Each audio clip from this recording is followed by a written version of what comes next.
আপনি যদি এই ভিডিওতে ক্লিক করে থাকেন, দয়া করে চলে যাবেন না।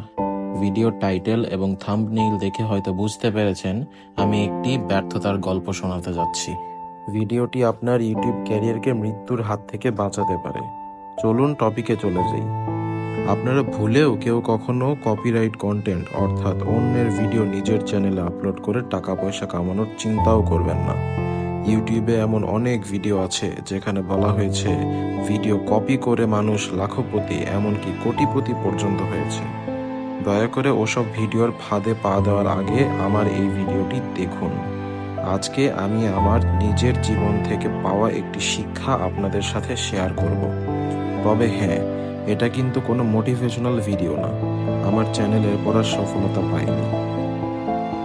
বেশি দিন হয়নি আমার ইউটিউব যাত্রা। আমি কম সময়ের মধ্যে ভাইরাল হওয়ার জন্য নিজে কোনো কন্টেন্ট না বানিয়ে অন্য একজনের কন্টেন্ট কপি করে চ্যানেলে আপলোড দেই। প্রথম ভিডিওতে তেমন ভিউ আসেনি, কিন্তু দ্বিতীয় ভিডিও ভাইরাল হয়ে যায়। কার কন্টেন্ট কপি করেছিলাম জানতে ইচ্ছে করছে নিশ্চয়ই? ঠিক আছে, বলছি। আমি কপি করেছিলাম রাসেল ভাইয়ের ভূত.com এর ভিডিও।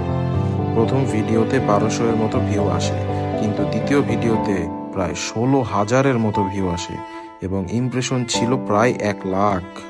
মাত্র 4 দিনের ব্যবধানে এত ভিউ পেয়ে তো আমার খুশিতে আত্মহারা হওয়ার মতো অবস্থা। কিন্তু না, হঠাৎ করে আমার কাছে একটি মেইল আসলো ইউটিউব থেকে। আমি ভাবলাম যে মনিটাইজেশন সম্পর্কে কোনো মেইল কিনা।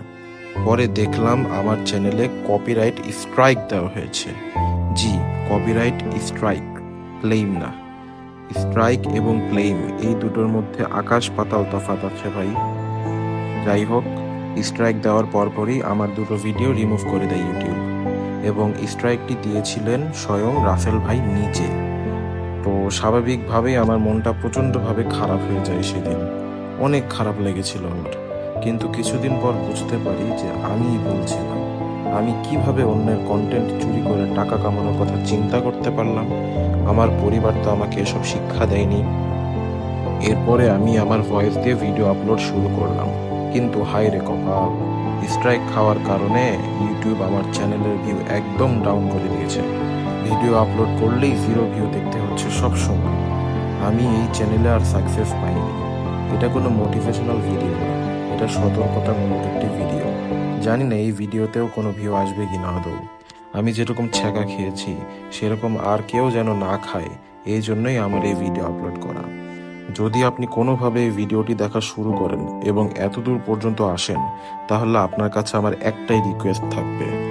নতুন ইউটিউব শুরু করছে এরকম কাউকে এই ভিডিওটা শেয়ার করবেন। প্রথম অনেক আইডিয়া আসে মাথায়। নিজের আইডিয়া না পেলেও অন্যের কন্টেন্ট কিভাবে কপি করা যায় এইসব চিন্তা করতে থাকে মাথায়। কেউ যাতে আমার মতো এরকম ভুল আর না করে, সেজন্য আমার এই ভিডিওটা বানানো। সৎ পথে চলবেন, দেখবেন সফলতা এসে নিজেই ধরা দিবে। ভালো থাকবেন।